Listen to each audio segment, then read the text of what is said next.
Hi everyone. Today we'll be covering a special topic devoted on AI in knowledge management. And we have a special guest.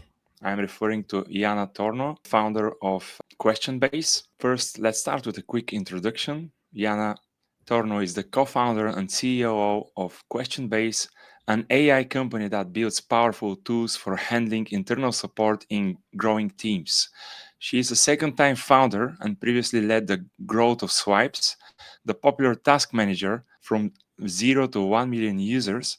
Her background is in growth marketing and she's been building startups for over 10 years. 10 years now. Yana, welcome to the show. How are you doing today? Thank you so much for having me, Mitko. I'm feeling great. I'm very excited about the chat today. Absolutely. Well, I also feel great to reconnect. I was one of the early employees for Swipes, and it's been quite a lot of time since we were last in the same office. But That's now, right. yeah, you know, Really great times. I remember the first conversation we ever had. We didn't intend to hire anybody in that role, but we just couldn't resist the temptation to work with you. And it's been really wonderful time. And we stayed in touch over the past 10 years, worked together on a number of projects. So now I'm excited to reconnect and be host on your show. yeah. Well, Yana, appreciate the kind words. You might have never shared this with me so far, but thank you. Well, let's go back again, 10 plus years ago. You've obviously went a long way since you first entered the startup space. You learned a ton, and recently you guys are back solving a huge problem for a countless number of modern day companies. Could you walk us through how everything started with your journey as an entrepreneur? That's really down memory lane. I think that entrepreneurship for me was just in the cards forever because my mom was an entrepreneur. I grew up in a household where we'll always be around my mom and her colleagues trying to solve problems. We'll as a kid, like I remember playing with business cards, being given the task to come up with a name for a product line that they were launching. And I love the thrill of creating something. So in a way, like I think I got biased to believe that job is something that you create. It's not something you're given. So Mhm. by the time I graduated university, studied marketing there got to be a lot of focus on entrepreneurship and student entrepreneurship. There started to be a lot of events, communities like Startup Weekend, and I immediately got drawn to that crowd and all these like-minded people who are hungry about executing on their own ideas versus following the corporate world. So I got hooked on it. I wanted to be around people who ideate, who try to apply whatever skills they were learning at university to the real world in creating products. It was very popular to create mobile apps back then, like the ecosystem on the app stores was booming, and I was fascinated with the idea of bringing something to market that you created your own on your own. And this is how I met my co-founder, my partner in life, Casper Torno. And this is also the place where me and my best friend Stefan, who is our third co-founder, were really thriving and finding like minds. So we naturally got drawn to work together. And it all started with a very simple thing. It was just the challenge, can we create an app on our own and Mhm. put it in the hands of people?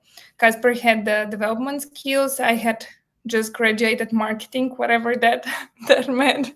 Was really like being jack of no trades and really a person of no skills. And my third co-founder, Stefan, he was drawn towards design and was just learning to apply his skills there and create visual identities.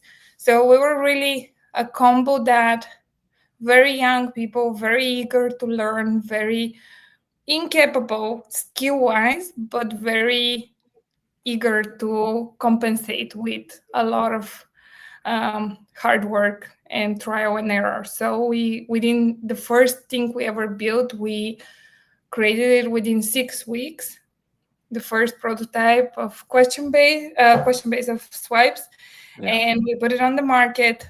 And within a couple of weeks, it had 50,000 users. So it was incredibly, incredibly lucky in a way, and a good start, a good start of Mhm. our entrepreneurial journey. We got hooked to bring products at that scale. Yeah.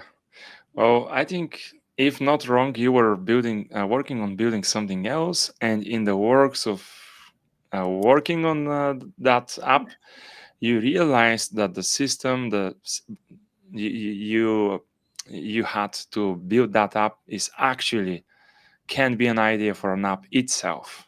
You That's know. right, Mitko. Yeah, that's the story behind the scenes and a great memory.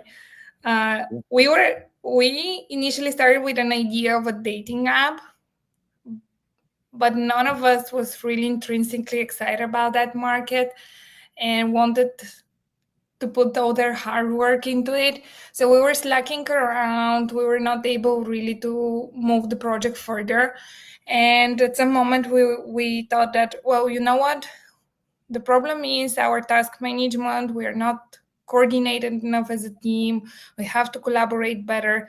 So we, instead of doing the actual work, shifted all our focus towards creating these systems of organizing the work itself, like trying all the tools that were on the market, Todoist, um, Wunderlist, and so on, setting up the productivity systems.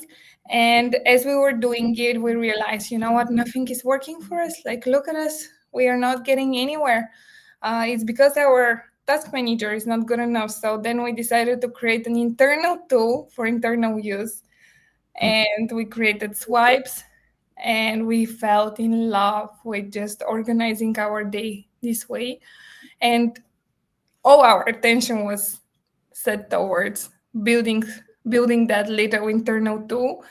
And at some moment, the plan was that we're gonna we're gonna build that app for internal use, and then we're gonna go back to building the dating app.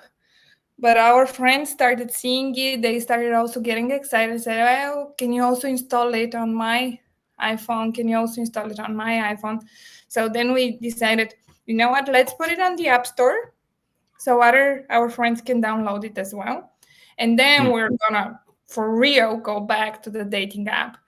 And when we put it on the App Store, it just exploded immediately as the new player in town, the most beautiful task manager created, and so on and so forth. And we never looked back. We never got back to the dating app. We never wanted to go back to that. And I think that in a very serendipitous way, we found something that felt really right for us, which is building productivity tools and really crafting an experience that adds value to people's workflow. Right. Well, thanks for elaborating here. And I think everyone's co-founder story uh, related to swipes and now with question base, it's quite unique. I can recall some parts of Casper's story as well. It's one of a kind, basically. It's very authentic. Oh, um, and now you state you kept the same core team, right? We are the Over same. all these Yeah, years. me Yeah. and Stefan are best friends since high school for 15 years and traveled together to Denmark. I met Casper in our third year of university and brought the team together when we decided to do swipes. It was just like a meant to be. Like now, by all, we've all been working together for 10 plus years, been best friends for 15, and I know that for people it sounds like a dream case. Can you really make it work? And Casper and I we were girlfriend and boyfriend when we started the company. Now we are married with kids, and um, it's not a typical thing to put such a team Yeah. together. But for us, it felt like, oh, but these are really the best people I have Hmm. found in the world. Like we really click. We work great together. We have complementary skills. It just feels the right thing for us is to be that combo and to work together. Um, it means that we have very strong bonds. Like we can go through Yeah, anything. absolutely. Could you elaborate a bit more here? Is it possible at all to build something valuable for a group of people if you don't really get what their issues are? I think that people can hit it right. I think in many ways, like we hit it right with swipes by luck.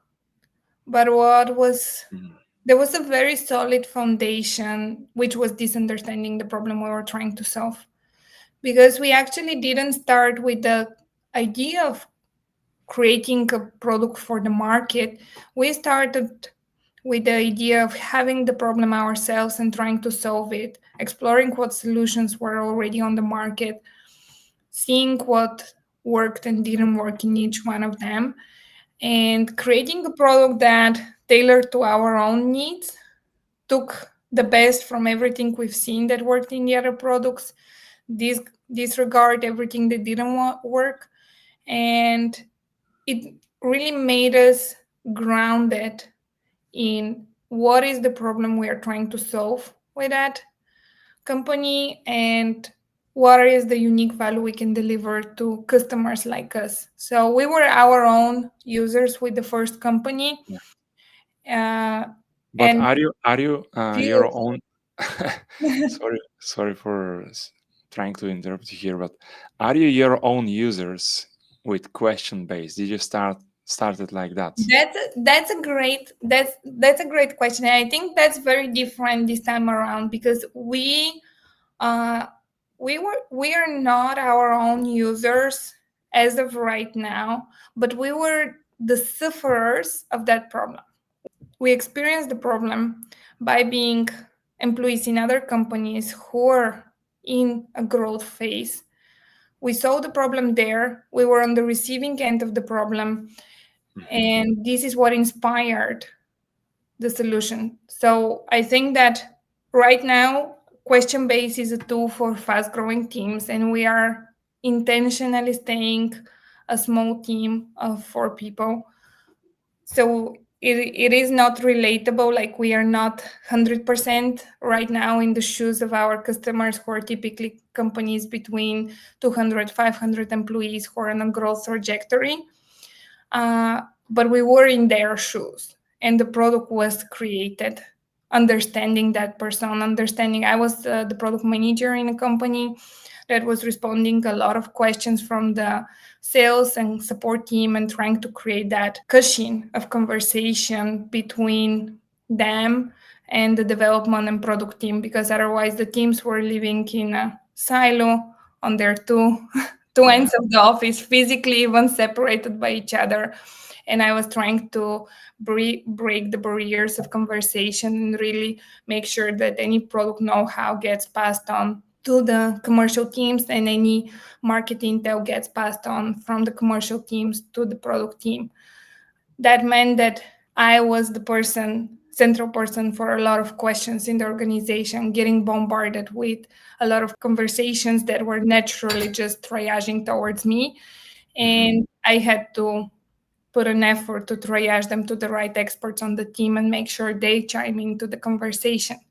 And the same was with my co-founders who were in bigger organizations. One of them was working for a unicorn, the other one was working for a corporation, and they also had the same problem, experiencing the how hard it is as an employee to find the right information and how poorly documented things were, even in the big corporations, because people actually prefer to talk to one another, and the latest, most accurate information is always in the head of somebody on your team versus in the documentation.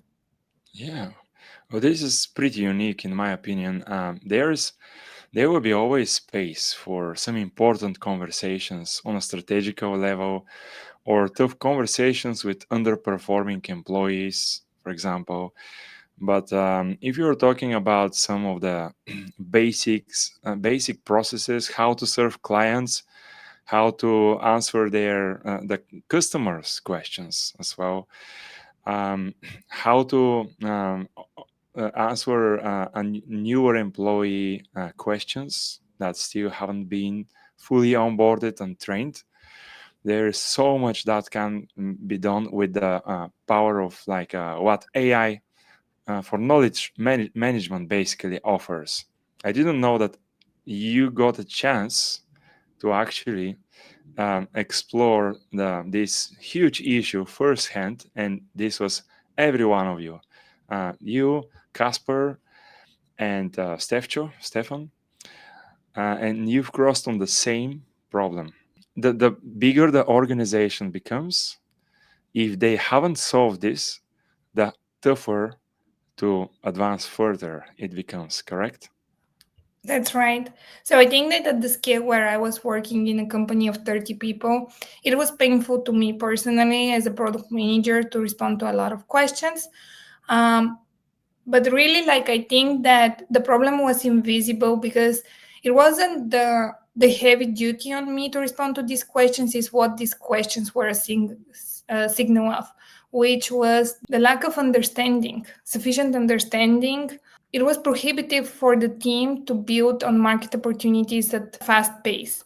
Because if you Hmm. have a silo already at that level of an organization and the intel of what is the latest updates is not flowing fast to the other Hmm. end, to the commercial teams, or the intel of how the market is changing is not quickly being adapted into new product features. That is, in a small organization, how it manifests is the opportunity to build and stay relevant on the market. And I think that's a cost that some organizations are paying. And it's an invisible cost. It's basically materializes in the level of the opportunity they're able to capture. Right. Whereas in bigger organizations, is really a lot about the productivity aspect of the problem. How fast are you unblocking your employees? At that scale, you could easily end up spending like 60 hours a month of an employee to find information. And if you Hmm. have to spend that at the scale of 10,000 employees, this is an incredible cost. These companies are often having hiring process to fish the top 1% talent on the market.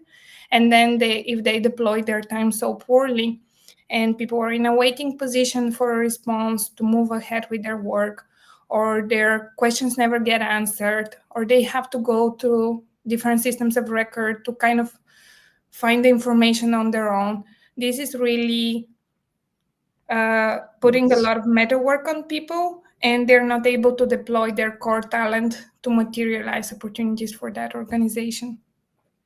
absolutely, many of them would stay on the operational level without any extra space to grow and get more strategic related functionalities or responsibilities. Yeah, nice.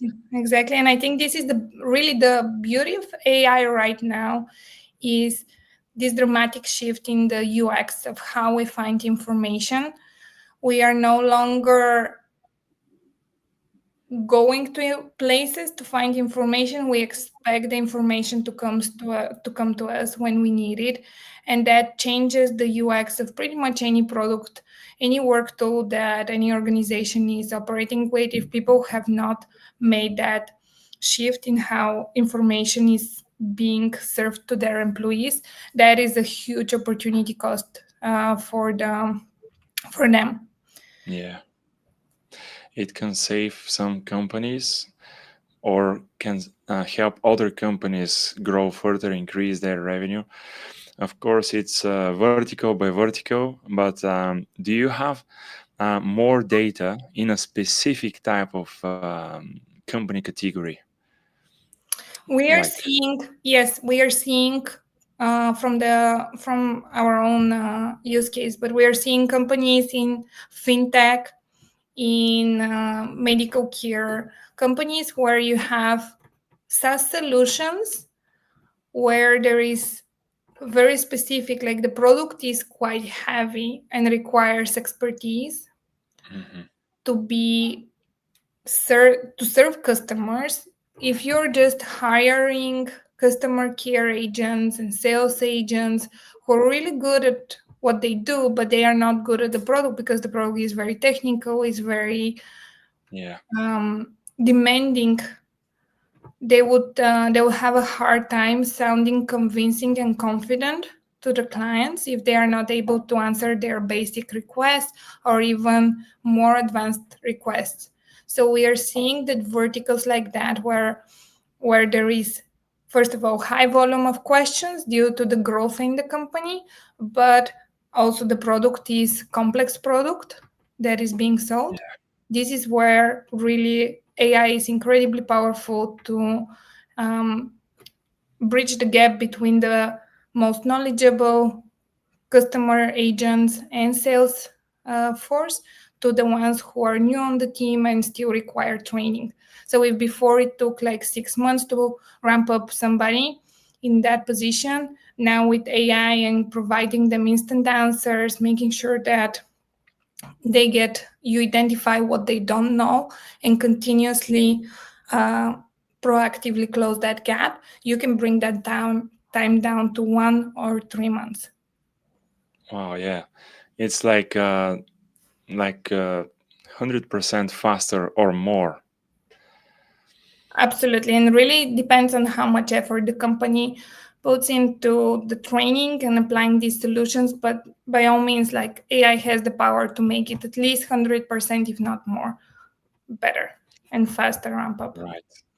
And basically, this is what um, I guess you mean by closing the gap between the best and the rest. Is there any specific subject in the space that makes you more excited lately? I think that in general, like we are one part of a company's workflow. Each and every company right now is doing a transition in how they work. And as much as I see the potential in question base, what we do concretely today and where we can go down the line, I don't want to leave out all the opportunities and all the other tools that are adding value right now and solving problems. I think that actually the companies that best benefit from AI right now are the ones that are brave to test different solutions to make a combination of workflows in order to improve multiple points, because I don't believe that there is one solution that has the potential to drive the drastic change in a company. I think that it's really the combination. What I'm excited about AI is giving that giving people back their time, their thinking time, their expertise. Because as crazy as it sounds, in the past years, we have all started to do so much more meta work than ever before with the explosion of the fast asynchronous communication in chat form, with still having email, with now the bloat of meetings. People are stuck in doing so much meta work that is just maintaining a daily cadence of conversations Mhm. versus going back to, hey, what was I hired for? How Mhm. do I, with my talent, move the needle in that organization? And I think that as AI is doing more of the workflow optimizations, people start asking themselves this question more and more. What is my expertise? What do I want my expertise to be? And how can I add value on that? So I think we're going to see a shift in how people work, potentially with much reduced work hours, but much more focused on their strategic thinking, on their creative ideas, and they'll have that free time to execute something that is within their specific realm and know-how. Mhm. Well, it would be indeed exciting to see what will be the next level of requirements to stay competitive on the market with this recent shift. Um, and could you elaborate a bit more on how Question base works, are there any specific departments inside the companies that like it's more efficient in that department, or it's a bit more universal? I would say that right now question base is quite vertical, so that works really well for the support channel of the organization. Mhm. And going back to understanding the problem, I was that product manager that got asked questions about the product from the customer support team, from the sales team, and had to constantly stay on top of all the newest releases, all the old features, all the bug tracking, and so on. So now we, in a way, like we still stay strong on that use case because we understand it so well. And what we're seeing in the organization is that's exactly this connection, this bridge between the commercial teams and the product teams is the one that creates most internal conversations. So we are typically added to ask engineering channel, ask product questions, support product, support, help customers channels. These are the channels where question base excels at, and it's really good at transferring product know-how to these commercial agents and making sure they get unblocked. And this is an interesting shift post-COVID that a lot of the companies went for remote setup in their work. So you're gonna be seeing a lot of the commercial teams being in a different time zone from the technical and product teams. You're gonna have a high volume of commercial teams in the West Coast in selling, in especially if the main market of that company is the US, and Mhm. you're going to have a distributed team whether they are in Europe or Asia, Africa, who are the technical and product teams. So that's in most cases is like 5 to 10 hours difference.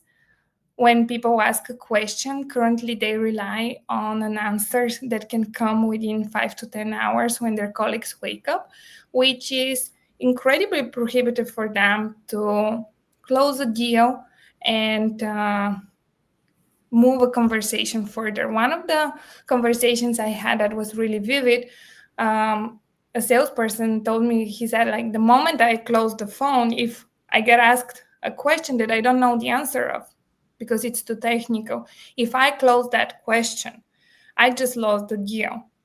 Even if Mhm. I have the chance to call them back tomorrow, my chance of them picking up and re-engaging is so much lower because now they've had this gap of time to explore other solutions. So my number one job as a salesperson is to keep people on the call, and that's what we are seeing. That is really a great use case for question based because people do what they do. They ask a question in Slack to their teammates, but instead of waiting all this time, we sift through the previously answered questions. We find a verified answer to something similar and respond instantaneously. Yeah. Well, thanks for sharing this example. Actually, are there any other interesting and like interesting examples or quick case studies worth sharing? Because I believe people now listening, they might be running companies in various sizes, even in our team. And I was testing the tool a while ago. We had this problem. Some of the people were based in Honduras, some of the people were based in the Philippines, and it was tough to cope with the time zones. The example with the sales was perfect. But is there anything else that's also quite impressive, you know? I think that the remote teams and people being on the call is a really strong one. Another one is, of course, the internal operations that people want to ask a question about, like historically, like even the way the operations in a company are built are structured around these SOPs, around these employee handbooks, sales handbooks. Like we've historically put the task on somebody, some department head to create these procedurized booklets that are Hmm. PDFs staying in some storage file system, and it just, for the modern world since last year, the explosion of ChatGPT just makes no sense. Nobody wants, when they have a situation, to go to a place to now find. Most of these documents are given one time to an employee at their onboarding, or given shared in some presentation on some call, but actually it's so abstracted from when people actually need that information. They're likely to need it when they're standing in a situation where maybe they need to request vacation, or they need to handle a hard conflict situation with a colleague. So they'll be sitting in a situation, oh, well, how do I do that? Like, I remember I had an employee handbook when I got started. So now you start searching your email, who shared it, which PDF, but then HR sent a few versions afterwards, which one is the latest. So this whole workflow of how people connect to operational know-how just doesn't work. It doesn't work anymore. The format is completely broken. It's so different from the UX that modern employees in a modern companies expect. Yeah. What Yeah. people expect is that they'll ask a question and they'll receive an answer.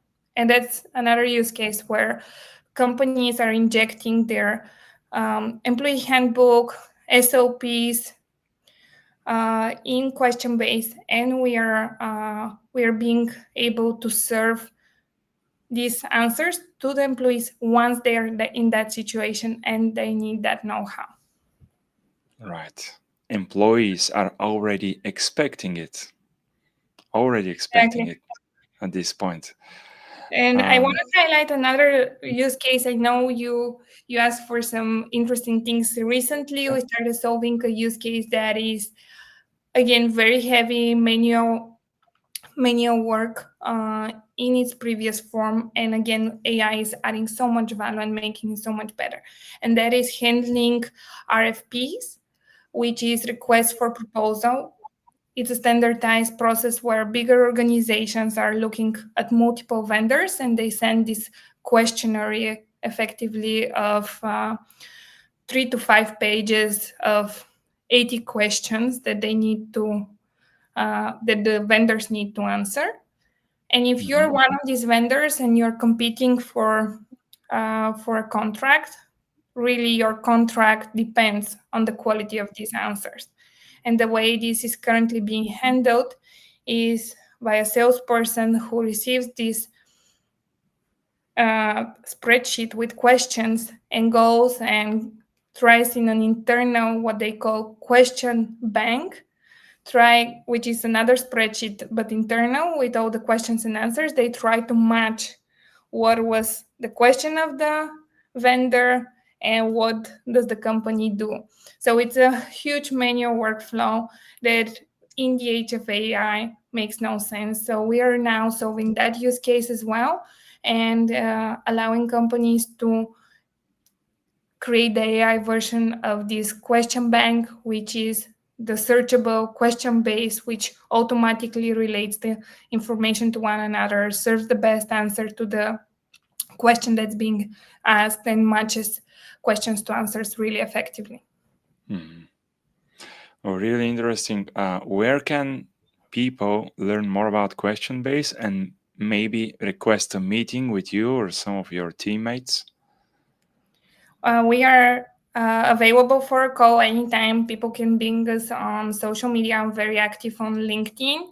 And the official way to go about it is through our landing page, questionbase.com, where people can both book a demo. They can see a demo of the product, see if that fits them, or directly install the Slack bot into a channel and try it out for themselves, completely risk-free for 14 days. Right. Well, Yana, you mentioned the Slack bot. So I remember testing that a while ago. You're confirming basically that it's still based on the Slack bot and it works inside Slack, correct? Yeah, and I just want to highlight that this week we're featured Brilliant Bot by Slack. So that's a big accomplishment for a small startup, and we're really proud to share that.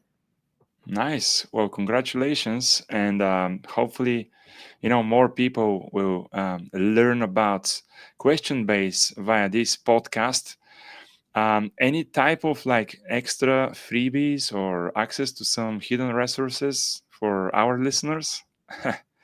Absolutely. We're really happy to be on the podcast and want to support the community Mitko you're building with so much passion and grind. So we are giving any of the listeners a 10% additional discount. They need to request it on our website. Just mention the podcast and I will even send a promo code that you can share with the audience in the episode notes. Right. So let's pre-assume that the this code will be discount code will be PAMPUM, PAMPUM.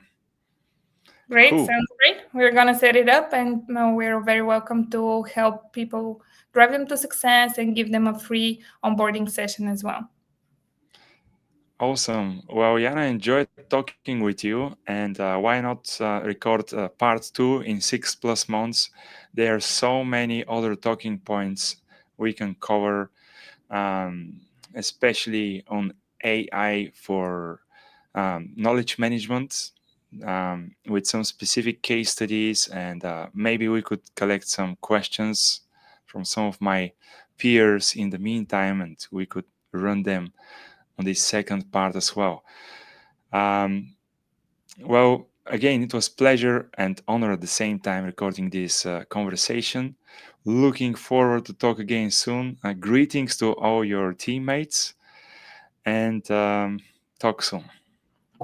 Thank you so much for having me, Mitko, and it really has been a pleasure talking to you. And look at us 10 years later, where we are talking to each Yeah, other again, everybody doing something they're very passionate about and still being connected. I'm really happy about that.